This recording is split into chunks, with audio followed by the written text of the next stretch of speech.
We're going to open this discussion with a few lines from Rudyard Kipling. We had a teapot and let it leak. Not repairing made it worse. Now we've had no tea for a week, and the bottom's out of the universe. This is more or less the subject of our discussion. What's happened to the bottom of the universe?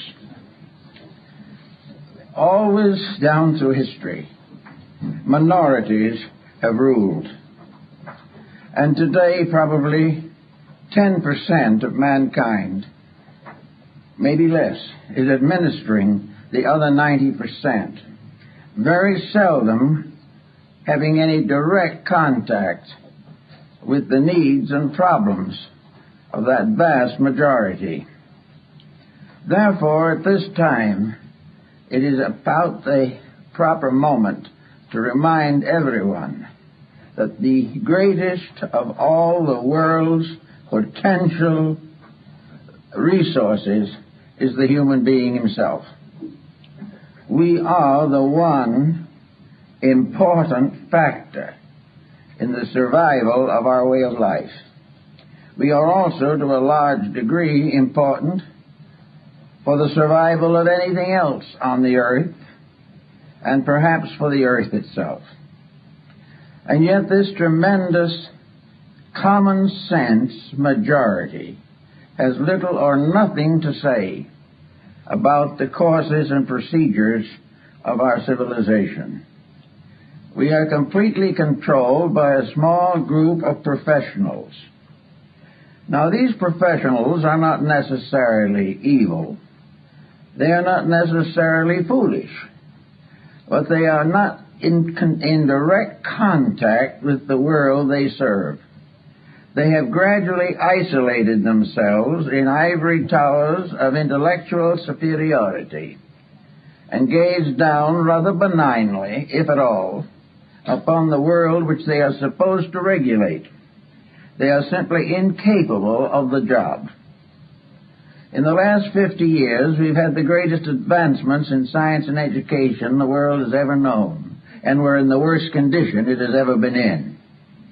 It is because our entire attitude toward survival has very little basic contact with the essential humanity which it is supposed to guide, direct, and advance.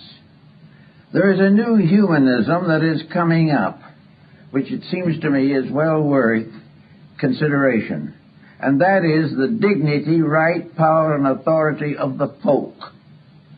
The folk is the great mass of people, and in its own natural environment and with reasonable consideration, this folk is nearly always right. There is some basic value there, which expresses itself through the simple and natural interests of average persons. The average individual wishes to be a good parent, a good citizen, and a good child. He wants to live in a happy environment. He does not really cherish animosities. He is not addicted to the desire to be killed in war, nor is he intentionally dedicated to an industrialism which gives him no opportunity to be a person. So all these situations mean together that the leaders are out of touch with their followings, and the followings, for the most part, have lost acceptances of their leaders. We do not want the condition to continue as it is. And yet, to not allow it to go on, we must search for new resources of solution. At the present moment, we are depending upon science to develop the nuclear resources of the world, but they have found no way of disposing of the nuclear waste which threatens to destroy us all. Thus, an attitude which permits this to occur, that exceeds or excels its capacity to dominate the consequences of its contacts and contributions, is simply no longer suitable to leadership. There has to be changes. And these changes can only occur when the human being realizes his inalienable right to be human, and that he has within himself potentials that are far more real than any of the intellectual superstructure upon which he depends today. Man internally is part of the universe. He is part of the enormous diffusion of energies. He is as much part of the great plan as a star or a meteor or a comet. He is, if he can go within himself far enough, he can find the laws of his own survival. But he has refused to have the opportunity to have this researching within himself. The moment he arrives in this world, he comes under the influence of this strange leadership of infallible errors with which we have all been afflicted. He goes to school, but he is not taught to think. He is not taught to use his own resources. He is told to accept, to read the textbook and come to the same answer. If he does not come to that answer, he will not graduate. And if he will not graduate or does not graduate from school, then he cannot enter the institutions of higher learning. And if he doesn't enter those and become proficient in the beliefs that they hold and become a willing perpetuator of the status quo, if he will not do all these things, he is an outcast. He is then regarded as simply being a mediocre person wandering around in vagaries. This type of situation is getting to be a little too difficult. We are all sympathetic as we see these great monuments rise to human ingenuity. We realize how young people can become utterly fascinated with computers, how they can also become entranced with the possibility of making a trip someday to the moon. These things are tremendous inducements and are passed off constantly as indications of progress. But no one is paying any attention to the sewerage. Out of these predicaments that we are passing through is a vast byproduct of waste, a byproduct of danger, of war, a byproduct of epidemical diseases, of disturbance of Earth's balance, of disruption of crops. All these things are the results of unthought out programs in which no one is interested in doing anything except landing on a planet somewhere else, and has no time or thought to take care of the planet that we live on today. Now, it's very hard to convince people that we should be more thoughtful in these matters. But as press report after each other, and many of them, show the difficulties and the dangers of all these situations brought home to us almost every day, something should be done.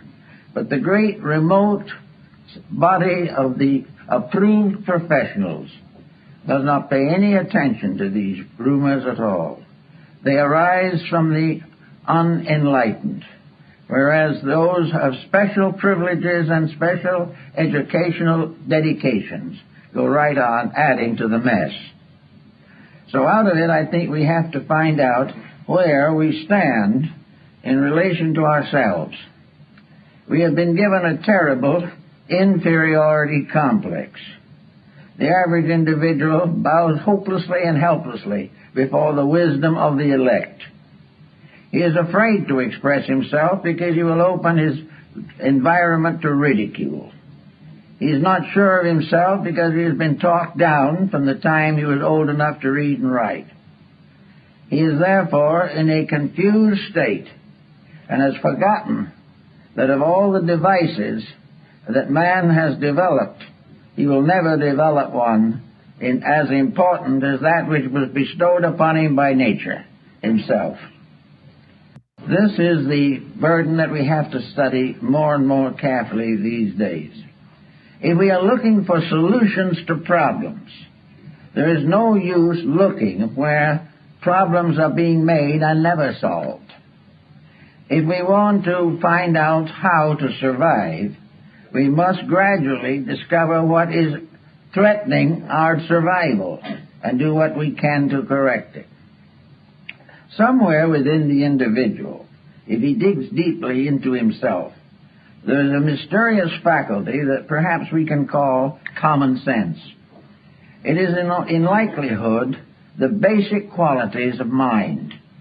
It is that intellection which has been given to all of us by a power greater than ourselves. The mind is an instrument to be used, not to be abused. Its uses must always solve something. Its abuses must always tear down something. Now, the mind being a mysterious instrument which no one has been able to accurately define, and our higher professionals do not even attempt it, because to do so they would be forced to examine causes and factors they wish to ignore. But the mind remains as the one saving hope in this particular emergency. Somewhere within each individual is a kind of solutional power which should be cultivated instead of inhibited. The moment we find that a child has a mind to think with, we should help it to think with that mind. Thinking is very different from accepting somebody else's thoughts. Thinking is not to be gained simply by reading a textbook and agreeing with the author, or, for that matter, disagreeing with the author. The real fact of the matter is that every effort today is made to prevent the actual active positive use of the mind. It is being cultured to become an instrument. We are trying to make the mind into a robot. We want to have a mind that will serve situations that are essentially false. We want a mind that will agree with the prevailing policy, even though that policy is going nowhere. Actually, therefore, each of us must become capable of using the mind with which we have been endowed by a life greater than our own. Actually, the tendency to break away from the conventional and the conservative is growing every day. We are more and more aware that we are the victims of something that is not right. We realize as we stand closer and closer to the possible wars of the worlds that have been well dramatized in motion pictures, we know something is wrong, or these conditions would not and could not exist. They do not exist because humanity as a group wants them, or that they serve humanity in any way. They have continued because small groups of ambitious persons want to play chess with the human destiny. They are not concerned with trying to solve problems. They are inclined only to consider the possibility of further advancements in some highly specialized structure of munitional warfare. They are interested only in digging in and finding more abstract theories which they can turn to the advantage of limited groups. Now, these minds have formed a partnership, or if they haven't formed it, it has occurred naturally, with other walks of life, which feed into this monopoly.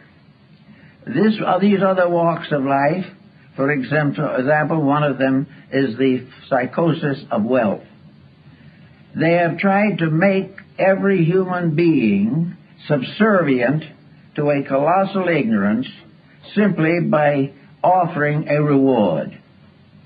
They have taken the attitude that if we will follow the leadership of the self-appointed leaders, they will help to make us rich, will help to make us famous, and will help us to become dyspeptics, or in one way or another destroy the body in which we live.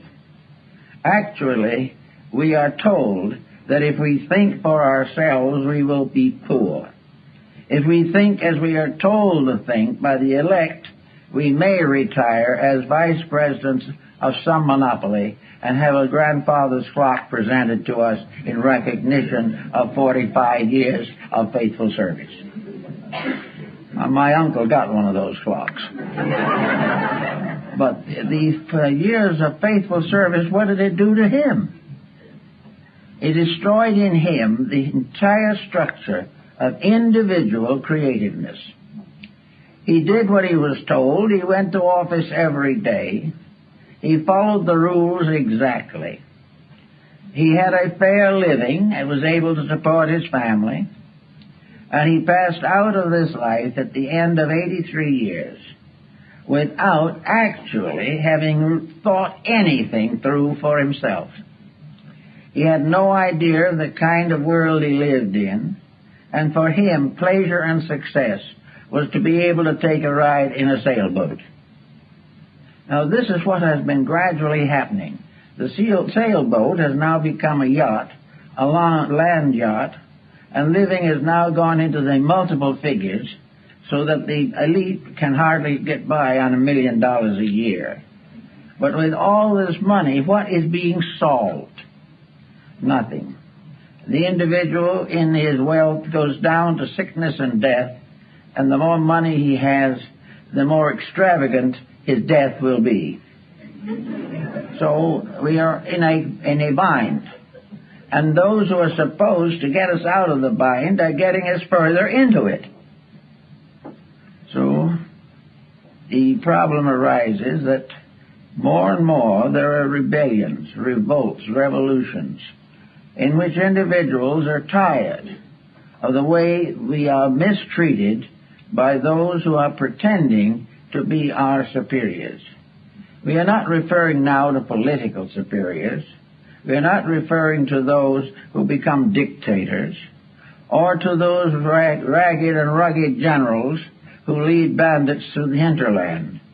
We are referring more directly to the type of leadership which under one guise or another prevents us from growing out of the disasters which have been created for us. Now, they will almost always say, of course, that we made these disasters for ourselves. There was no reason why we couldn't have lived well in spite of the upper crust with its eternal problems. The answer to the thing is it doesn't work quite like that. The moment we fail to conform, we are penalized. It is not a case of where we are better off by trying to be ourselves.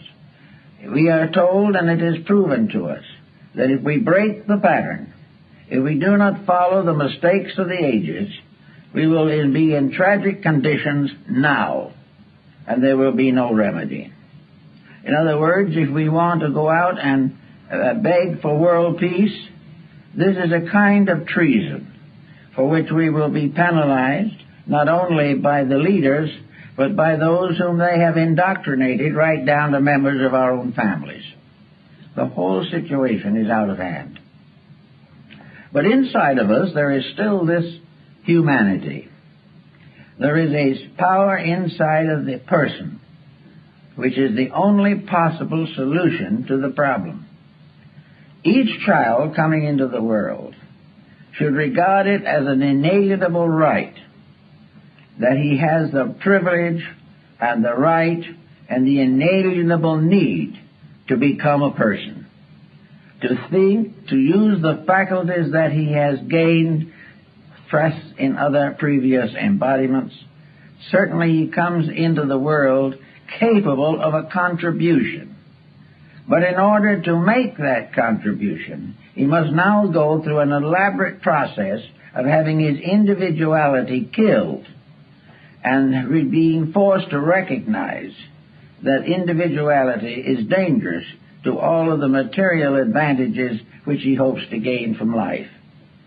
There was one comforting thought, however, and that is that these advantages that he is suffering so much to maintain are themselves failing, and by degrees every advantage is being wiped out by a corresponding disadvantage. which threatens the survival of the race. Back somewhere in the old days, we wonder sometimes how civilization started. How did we begin this strange, curious, and complicated journey down through time? Who started it off? And where in the world did the great foundations of our knowledge come from? Who were the first scholars? Who painted the first picture? Who wrote the first piece of music? Who was the first to find means of healing the sick, or of creating a code of laws for the benefit of humanity? We're not quite sure, but we know that these things did not come from some privileged overclass. They came through the recognition of the necessities of survival. When Hammurabi created the great code of Babylon, which was to become the basis of every moral and ethical code that ever followed, he was not able to simply copy it from something earlier. It came out of the ordinary practices of the day. He lived in a world as we live in it, much more restricted, but still there were the token symbols of everything that was going to come. So he found out that people shoddied their goods, that they cheated each other, that when they built a house they did not put in the materials they had promised.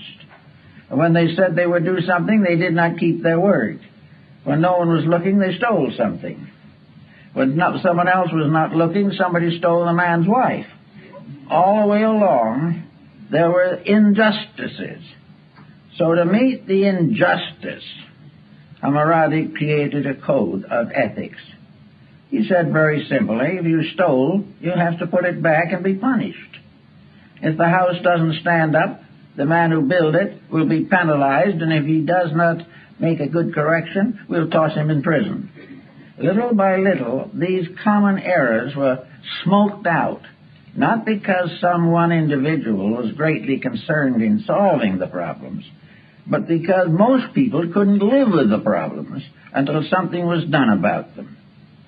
In the Spartan system, Lycurgus became a very prominent figure. He found that the Spartans were rich and powerful and given to luxury, that they were now trotting about as though they owned the earth, that their morals were getting worse as their prosperity grew greater. So he decided to put the whole thing back into its old pattern, the way it was. And he created a system so strict in Sparta that he cut crime down to virtually nothing. And it was very simple. When difficulties arose, they were looked over carefully, and whoever was blamed had the book thrown at him. Probably a rock at that time. And he was punished properly. He couldn't hire a lawyer to get out of it. He couldn't talk himself out of it.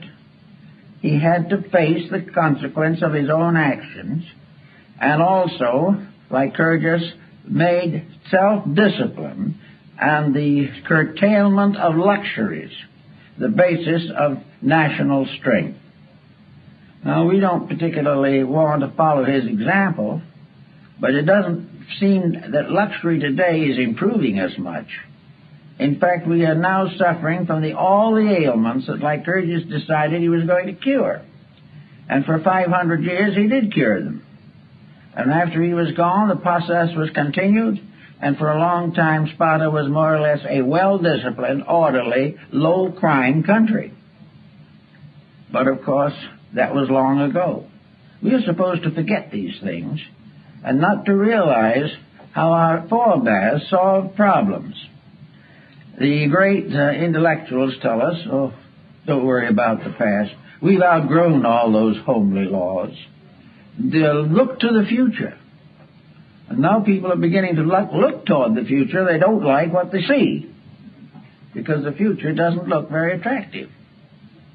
If, however, we realize that back in those days, when the tribal chieftain made the rules, when some oracle spoke the decisions of state, and where all the legislators bowed before the altars of their gods and depended upon divine support for the perpetuation of their priestly and princely activities.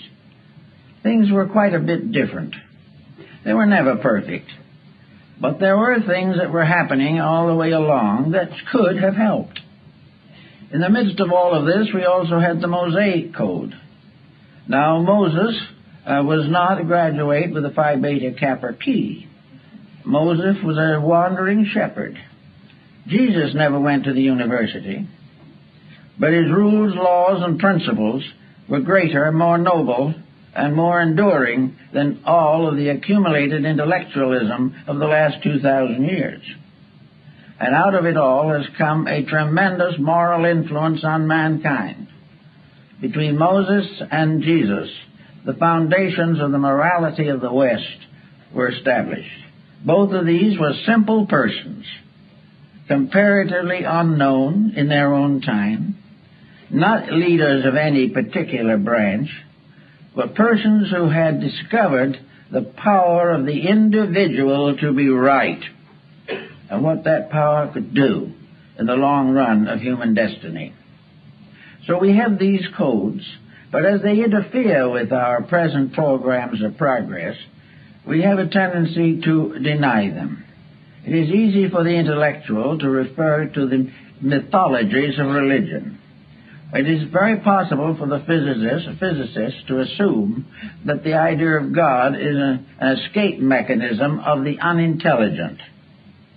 But at the same time, this escape mechanism was an escape, and the situation we're setting up doesn't seem to have an escape.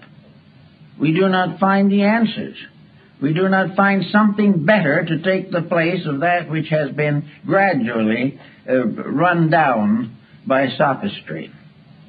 We are not solving these problems. There are trends, however, showing up, and I think perhaps our international situation is going to contribute somewhat to them, in which the facts are becoming undeniable, and where we are no longer going to listen to the type of thing that we have been hearing for so long.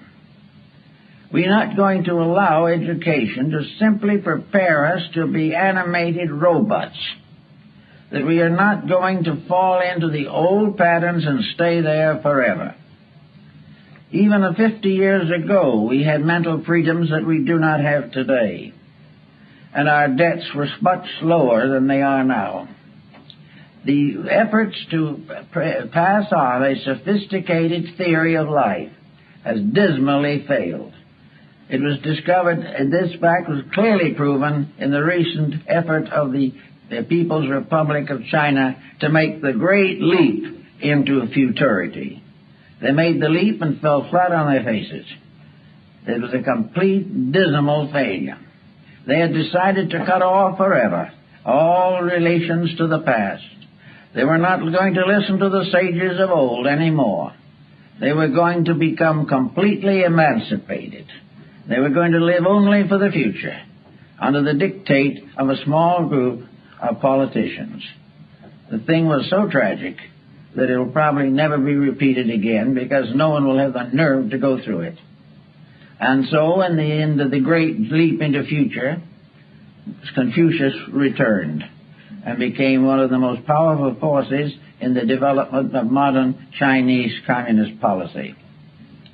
The same happened in the Tibetan misery. The Chinese themselves are now apologizing for it. All of these great moves, these tremendous upsurges of power, this determination to conquer somebody or destroy them, this willingness to sacrifice men, women, and children for the advancement of some kind of political theory. This type of life is not productive of anything except distress. Now, we're not in the moment likely to have a grand emancipation from all this, but we can and do sense the need for an approach that is more basically sound. If, as individuals, enough of us can live this better approach, it will certainly affect the survival of the whole race. Because if a small group can get the firm establishment of realities they can create a tremendous influence, because these realities are what everybody hopes for, everybody longs for, and everybody believes in, even if they have been told not to believe. So we take each person, we say, now, inside of us, there is a governing power. A governing power that, if we give it a chance, will carry us with reasonable security through the days of our years. This is something that we are born with. And if by some circumstance our previous karma does not make this very obvious, then we must find the fact that an embodiment or an incarnation in which we are unable to control negative factors in our lives, this incarnation bears witness to unsolved problems of the past. It means that the person who has a disposition that is difficult, unpleasant, or unstable must work harder, because it is the evidence of previous mistakes. It is the evidence that this individual has lived by compromise for a number of embodiments, and finally cash karma has caught up with him. And he has to, for his own survival, work that much harder to prove that he can conquer his own mistakes.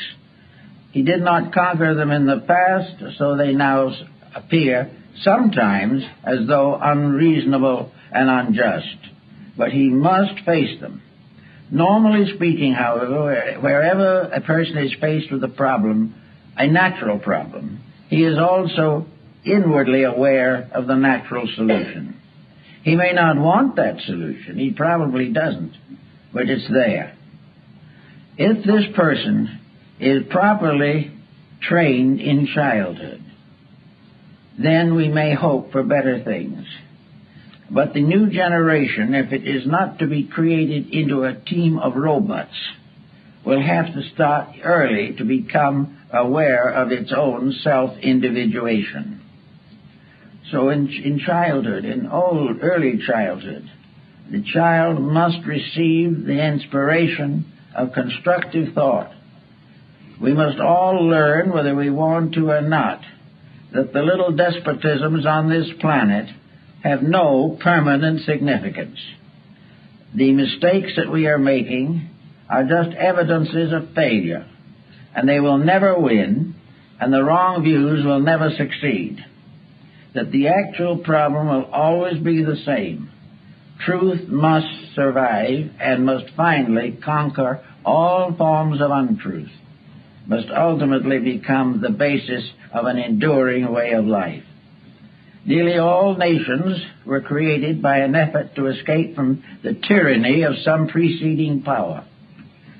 After a while, the new nation becomes a tyrant in its own right, and so the miseries go on until we begin to search for the cause within people. Now, in the last 60-some-odd years, I've known a lot of people, and I've worked with a good many of them in one way or another to try to help them to straighten out the problems of internal living. Most of these persons are in a daze. They do not know why they are suffering. They do not know what they have done that was wrong, because all they have done is what everyone else is doing. And this in itself makes it right, although everyone is in the same trouble. People do not like to realize that when they live badly, simply because others do, they must sometime face the sorrows that those others must likewise face. The person has to gradually work for an individual integrity. Now, we may say that most people today are not strong enough or enlightened enough to work out an elaborate plan of personal salvation. This was known and has always been known, and it's because of this that the sages and prophets have come to mankind. The most important thing for the individual, whether he be an electronic physicist, whether he be an astronaut in space, or whether he be down on Earth building a house or working in a store, each individual must realize that regardless of anything, nature's rules will not be broken. And the most important of these rules that we can recognize today are the Ten Commandments. That there is no way of breaking them successfully. That no scientist has ever been able to create something to take their place. He can ignore them, he can deny them, he can write violently against them, and yet they operate and he fails. Therefore, we have these commandments, which have more or less come down to us as family truisms. They're available to everyone. And so are the teachings of Christ, the teachings of Buddha, the teachings of Pythagoras, of Plato, of Lao Tzu. All of these teachings are basic. There is not one of them that came from an academic source. They all came from a dedication of an individual internally enlightened to the service of his fellow men in trouble. Therefore, there's no evidence that great scientific achievements will ever take the place of the Ten Commandments, or can deny them, or can create a civilization that can endure without them. Yet today, to most part, religion, which has become associated with these problems, has difficulty in surviving the pressure of science. The only way in which it has been accomplished at all is that religion itself has highly modified its own beliefs and goes very lightly onto the subjects of the Ten Commandments, allowing more and more freedom of the individual and the greater hope of vicarious attainment, that the individual will ultimately be saved, not because of his virtues, but because of his memberships. As long as this continues, we're not going to have much progress in that field, but the great intellectual group is well satisfied. Now, with the problem of trying to find out what to do, we find people, I've found them with very strange complexes as to what to do. One will tell you, yes, I do believe in the Ten Commandments. I believe in the Sermon on the Mount. I believe in the teachings of these great people. And I'd like to live them, but if I live them, I'm likely to be poor. That's bad. Instead of worrying about being poor in spirit, they are worried about being poor in worldly goods. So we do the best we can considering the situations in which we find ourselves. Now, there are problems that you have to face in these fields, and where life has become a series of accepted responsibilities, these cannot be ignored. But there can be a series of improvements over long periods of time that can not only influence the person, but his descendants and those in the community in which he lives. The problem of the person not being able to keep all of the commandments does not justify him in trying to break all of them. He has the right to improve what he can and the best he can. He can have the right to prove that he is conscious of the needs of the society to which he belongs. He can prove that he recognizes the importance of quiet living, that he does not consciously or intentionally break the rules simply to gain luxuries that he does not need, and which in likelihood will turn against him. And nature, in working with luxuries, has a lot of tricks up its sleeve. The luxurious individual, with more money than he knows what to do with, and very little thought about how to do anything, this individual with more money is in a condition to destroy himself more quickly and more effectively than if he had less means. Money can become the basis of the complete degeneration of character. It can afford all the dissipations which are no good for it. It can overlook all the natural social responsibilities which people of less means share. So wealth becomes a punishment unless those who possess it are able definitely and completely to dedicate it to the common good of all mankind. Anything else is going to simply make life difficult for themselves. So wealth is not a reward for wisdom. It is usually a reward for selfishness. And nature does not agree to this. And so in one way or another, it is forever penalizing those who break the rules. Another type of thing that we could use, perhaps with advantage, is the idea of living in honor with family. Honor the father and the mother. This is, of course, practically ceased in a highly intellectual civilization. No one has time to honor anything. Only time enough to remove all possible obligations and responsibilities and live as free as they can. Therefore, family, for lack of that, for lack of the little horseshoe nail, the nation was lost. Because, as Confucius points out, when the family fails, the entire empire is ready to collapse. So as more and more homes fail today, more and more troubles accumulate. Juvenile delinquency, crimes of all kinds, vicious misuse of funds, all these things, unreasonable fees for various services, all represent the failure of ethics to control. When ethics fails, evil moves in.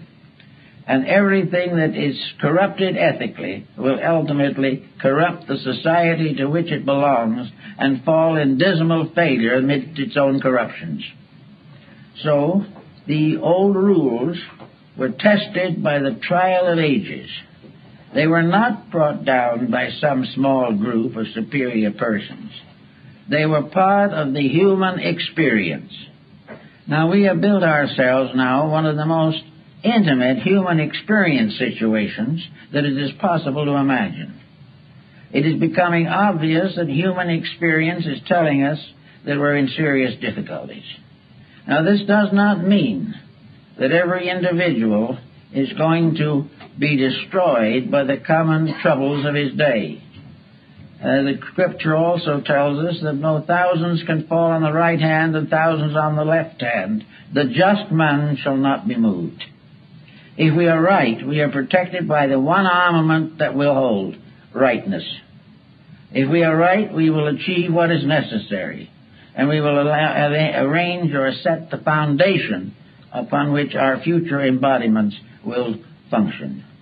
Now, if we could hope, as the materialist does hope, with very little scientific proof to support him, that when this world ends as far as we are concerned, when we come to the end of this small span of life, that we shall cease to exist forever, that no one will ever know or care what we did, and we will never know what happens to the world we leave behind, because there won't be any more of us. This is comforting to the individual who believes that in this way a bad conscience can be absorbed into oblivion. But we are not sure of this.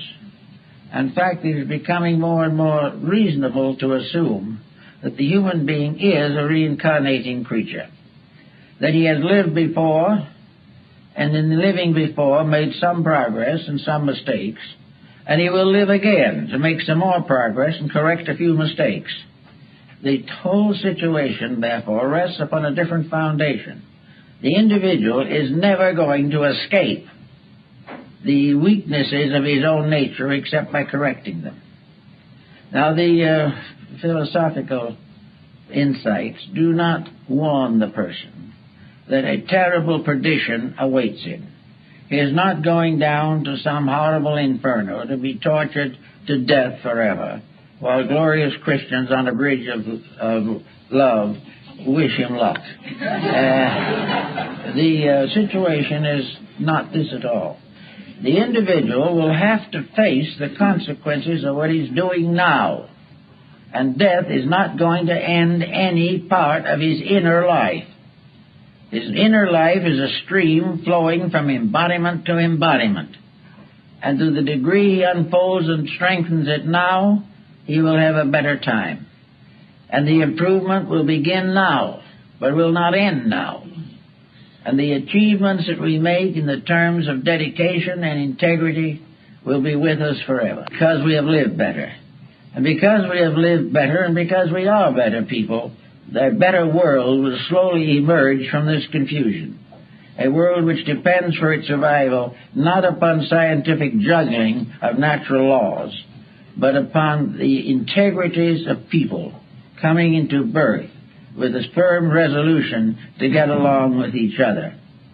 Every form of intemperance, of intolerance, must be corrected in the individual.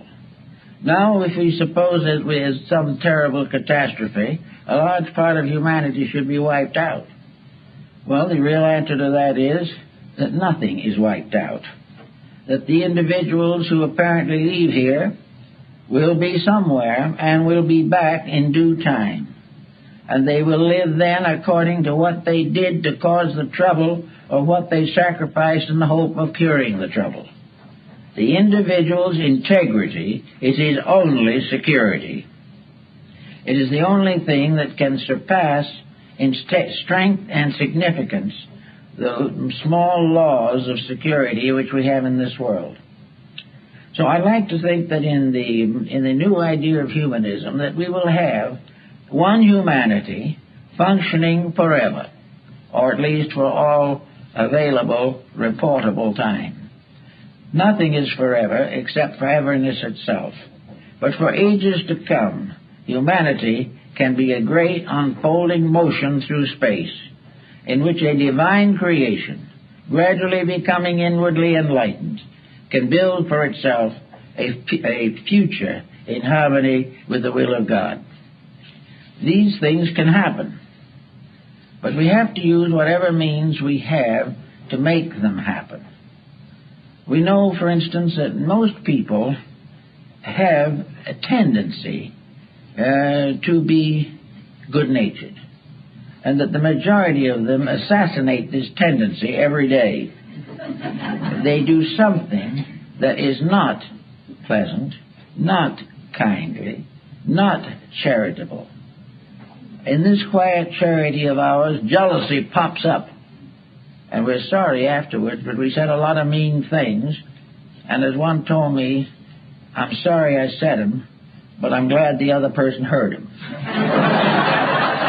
This is what might be termed the true Christian spirit. Then somebody else doesn't approve of something. Someone always disapproves of things we do. We have the wrong job. We wear the wrong clothes. We go to the wrong church. And somebody has to save us from this deadliness of our own inadequacy. So someone who doesn't know a thing about it will become a violent reformer. If by any chance we prefer our way to the recommendations that this other person makes, then the other person is righteously indignant. They have been denied the right to save us. And so another feud starts. Everywhere people get all worried about something. They're worried about the church their friends belong to. They're worrying about the race their children marry into. They are worried about the job they have. They are worried about the politicians they have and would like to vote for someone else. When they do, they'll keep right on worrying. So people are all upset. And the natural kindliness of the soul has no chance to express itself. This is the reason, probably, why monastic orders sprang up in different religions, and those who wished to live the good life simply separated themselves from society, retired into a convent or a monastery, and remained there, spending their lives in prayer and meditation. This sounded as though it might be a pretty good idea, but it was actually a failure, for the simple reason that these people gradually became useless. They did nothing for anybody except try to save their own souls, which was a mistake. The whole of humanity is built upon an idea of cooperative comradeship, everybody helping everyone else to fulfill their proper, reasonable, and honorable desires. So in true, the idea of a true humanity, modern humanity, is a cooperative, a process in which the problems that arise are solved by the people who have them. Imagine what it would save in the terms of money if we could all solve our own problems, rather than spend elaborate sums in order to have professionals try to solve them for us. If we could take care of the little differences that come up, so that we have no longer lasting grievances, we would have better dispositions, there would be fewer heart transplants and things of this kind, because we are destroying our own dispositions and our health by our attitudes. So if we want to try and get into this better world of the future, we all have the right to be right. We have the right to do the thing as it should be done, regardless of how other people do it. We have a right to be kind even when others are unkind to us. We have a right to be honest while we are being cheated. We have a right to be patient while things go into confusion.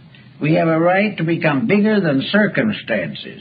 Until we are, circumstances will continue to press down on us with an almost irresistible force.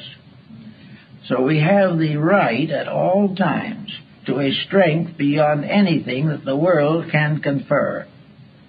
The strength of a dedicated will is beyond human attack. We can do it. Now, the dedicated will in ancient times sometimes led to the stake, torture, and those kind of problems. Fortunately, those days have more or less disappeared, although some of it seems to linger in the outskirts. But we are now largely safe physically. The main thing is we are ridiculed and we are penalized if our attitudes are not in harmony with the times we live in. This type of penalization, however, is becoming so general that there is a tendency for those so penalized to unite, organize, and stand for their rights. Little by little, the policies of entrenched minorities are being broken down by the people whom they have failed to protect. And little by little, the great power of the many is being restored. The main problem now is that the many will have something constructive to offer. The only way in which the many can really solve the problem is to release native intelligence, to become capable of common sense, a mysterious faculty which is in short supply and in eternal demand. The common sense tells us the facts of things, unvarnished and free from all the promotion, public relations, and salesmanship that is afflicting our society. Common sense tells us that we should not spend more than we make. Common sense prevents us from splurging in times when economy is indicated.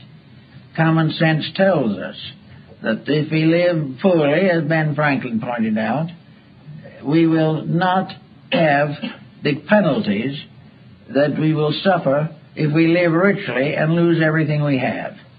All of these points come into common sense. The fact that a person knows that when he's cruel, he's wrong. That he knows when he's selfish, he's wrong. Knows when he hurts other people, he shouldn't. And knows that when he is wrong, he will apologize. And that he will live within his means, and that he will bring to his family, or their families, all of the ideals and integrities that will help to build them into a closer unity. All of this also demands, whether we know it or not, or care for it or not, that each individual shall have some kind of a religious life. A religious life is not a superstition. Materialism is a superstition. The individual who believes that those who have never done it are suddenly going to do it are superstitious. Actually, the great strength and security of humanity is in the inward realization that there is a power that man cannot pervert, and that this power has never been revengeful, that this power has never tried to hurt anybody. This power is a kind of a universal law, benevolent in every aspect, working constantly for the improvement and salvation of all that lives. But this law is real. Those who break it feel it in the form of punishment. They feel this law suddenly standing against them and injuring their private projects and their personal wishes. But if we have one great divine benevolent principle at the source of life, if we can realize this, and if we can survive the skepticism of persons who know nothing about it, we can have a great strength. In Japan, one of the Buddhist sects is given to making pilgrimages of various kinds. And in pilgrimage, the pilgrim walks from one shrine of his sect to another, wearing his broad-brimmed straw hat. And on the straw hat is a monogram, which says that he is never walking alone, that he is making this journey with another, and that other is Buddha. That wherever he goes, whatever he does, the other is with him. The other meaning truth, meaning integrity, meaning righteousness, is with him and always will be.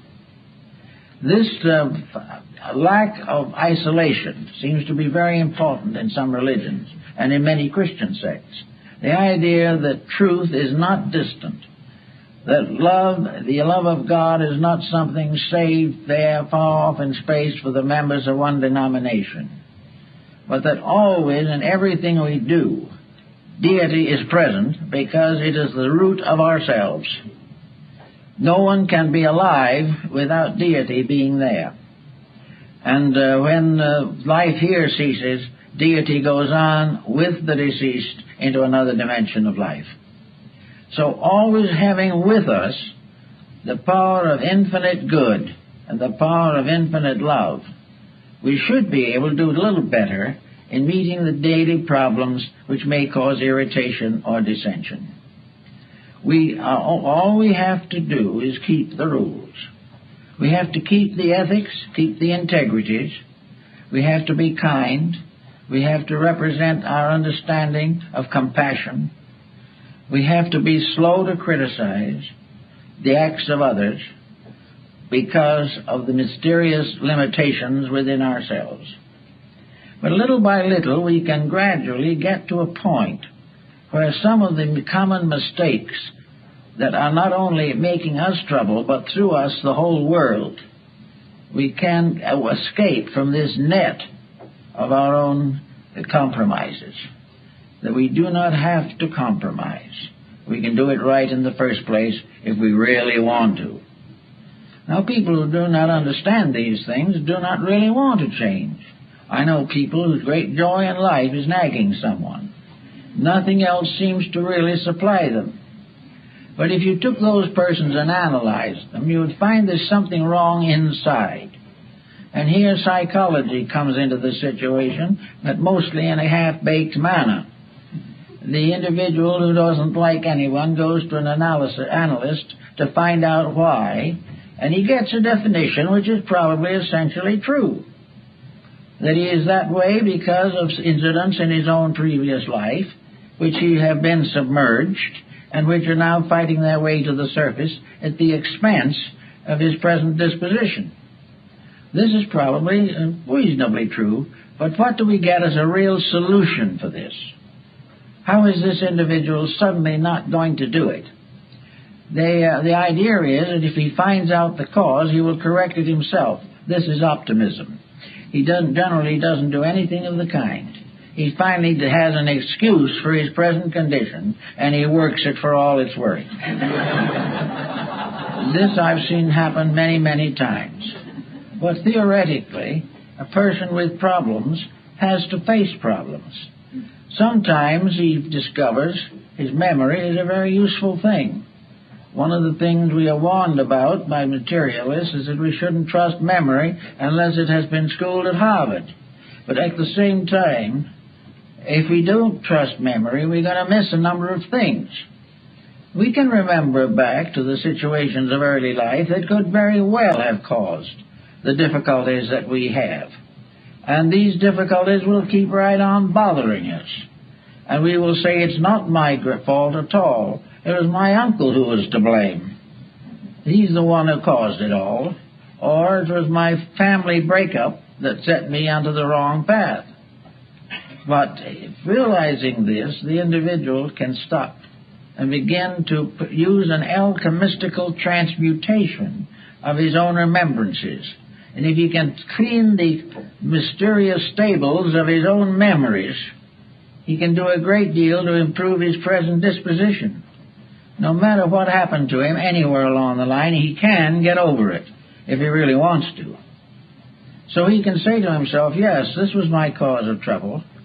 Now, what is it that happened at that time that in the divine plan of things had to happen to me? Why did I have to go through that? Why does the neighbor have children that are happy and are living together in comparative tranquility, and my family went on the rocks? Why did this happen? Well, there are all kinds of answers, but the substance of the matter is, as we look at it today, that the condition that has been caused is wrong, and that this condition has been allowed to control life and make trouble for the individual maybe for 60 or 70 years. He's never got over his grievance. He was here to get over the grievance, and philosophy, religion, science should teach him that there is a grievance to be recovered from, and that it is only his own integrity that will do it. And when it comes to leaning on science for this type of recovery, it can only go so far. It can help to clarify the problem, but no individual can solve it without the use of his own willpower, common sense, and integrity. So we have all these problems that are here to make us learn. We are here to realize that this schooling we're going through is an educational process. Life in this world is not a vacation. It is a period of schooling. It is something in which we have lots of opportunities to be happy. We can occasionally take a nice ripe apple to the teacher if we want to. We can have good friends in school. We can have interesting lessons to learn. But we are here to learn. And by learning, to accomplish the one thing that learning can do, and that is help us to correct our own mistakes. We are going to have to be individuals. We're going to have to be elements in a new type of humanistic society, one in which each individual assumes a responsibility for his own conduct, and will keep on assuming that responsibility until his life is devoid of any of the intemperances that cause him to be in trouble. The alcoholic, the drug addict, all of these types of people have simply flunked an examination.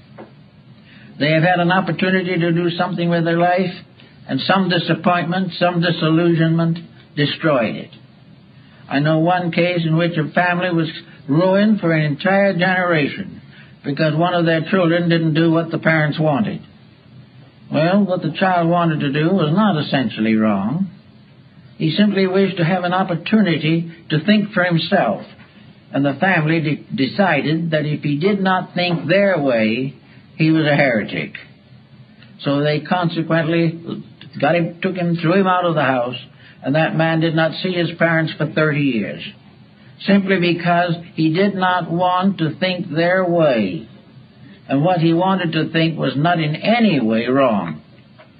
It was simply the right to live his own life as constructively as possible, whereas the parental viewpoint was that he could never live a constructive life without complete obedience to the instruction of his ancestors. All of these problems come back time and time again. And as they all go along, one way or another, they cause a certain obscuration that is rather important. At a time when the whole world is in trouble, where no one seems to be quite certain what should happen next, why is it not possible for the private citizen to at least gain certain securities from world conditions? If we really understand life, we can learn from this situation We can gain new strength for proper integrities. If we have been a little intolerant in our religion, we can look around and see today what happens with intolerance in religion, what it is doing to millions of people who are murdering each other in the name of divine love. If we want to know what's wrong with our economic system, we can find out. We can see how a complete addiction to the profit concept with no consideration for values or for moralities or ethics, that money being the only suitable reward for anything, we are all moving inevitably towards bankruptcy. This we can see, and we take what little funds we have and use them wisely, kindly and graciously, and not in the desperate effort to make more from them than they are worth. And the same is true of health. Our health problems are largely controlled from within ourselves. Most ailments begin through a corruption of natural law. Something goes amiss, we do nothing about it. We keep on breaking the rules until finally the body gives up in despair. A good disposition is invaluable to the health of the body. The nagger, the critic, the individual constantly on the ragged edge of unhappiness or antagonism, was bound to suffer physically as a result. In many cases, the mental breakdowns of advancing years are simply due to the fact that the individual never used his mind properly when he had it in full supply. Everything has to work out. We have to get the things that are needed, and we have to do them. So our courts of law are buried in cases, most of which are in one way or another a monument to ulterior motives. Our hospitals are bulging with patients who are paying exorbitant fees for failure to have used common sense in the first place. All our industries are in trouble. Competition is destroying one corporation after another, and the great struggle to control goes on, and the great leaders of our lives, the great educators, do nothing about this. They keep right on in the laboratory, trying to decide what is smaller than a gnat on a gnat's back. We are told that if we can merely get into communication with the Milky Way, it's going to be pretty big stuff. But actually, in the meantime, the Earth is neglected. We are gradually failing in most scientific projects to recognize the importance of sewerage. We have to have some way to get rid of what we don't want. Now, when it's mental and emotional sewerage, we have trouble with it in ourselves. It causes all kinds of stoppages and all kinds of ailments. And the individual's digestion, ruined by his disposition, continues to damage his health. While we're building the great skyscrapers and we're building the great neutron machineries, we are forgetting what to do with the nuclear waste. No one is even thinking of stopping doing it. We're polluting everything in sight. We don't know where to go next. We are liable to fill the ocean up one of these days. Then we put it in tin cans and put it in the bottom of the ocean, knowing that in a certain number of years the tin cans will disintegrate and they'll all come out. And we call the people who think these things this way pretty big people, really great minds.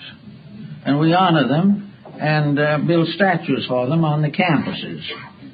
These people just do not function right.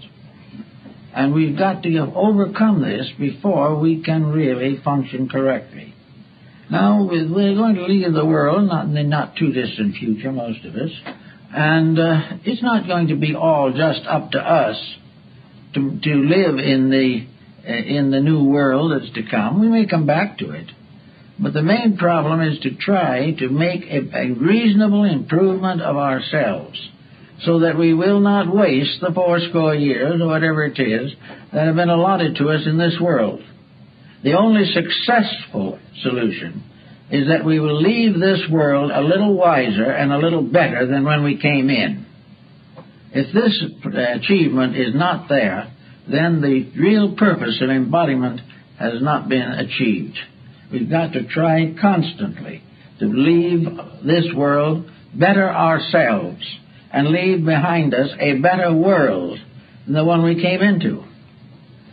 Now, this is against political ambitions.